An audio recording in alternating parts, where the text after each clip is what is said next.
Estamos na Câmara de Vereadores aqui da cidade de Rochedo de Minas, onde hoje o prefeito afastado, Sérgio Coleta, reassumirá a posição de prefeito da cidade em virtude do afastamento por denúncias de compra de voto. Foi inclusive veiculado na televisão em um escândalo que abalou e gerando aí a sua saída da prefeitura. Hoje, por determinação do TSE, o prefeito Sérgio Coleta reassume a cadeira da cidade de Rochedo de Minas, aguardando um último julgamento para definir então toda a situação. Já já, a nova posse do prefeito Sérgio Coleta aqui em Rochedo de Minas.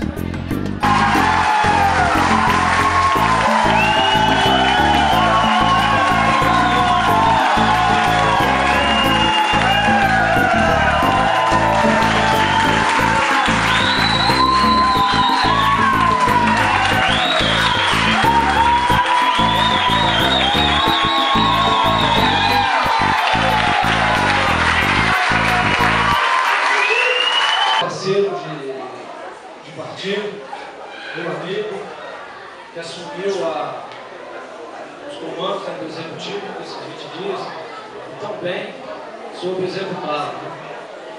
Fica aqui meus agradecimentos a toda essa casa, na pessoa também do presidente José Geraldo, que soube também conduzir essa casa legislativa, na pessoa então José Geraldo, quero o Valdir, presidente hoje, cumprimentar todos os vereadores, demais autoridades aqui presentes nessa casa. Gostaria também de agradecer a presença.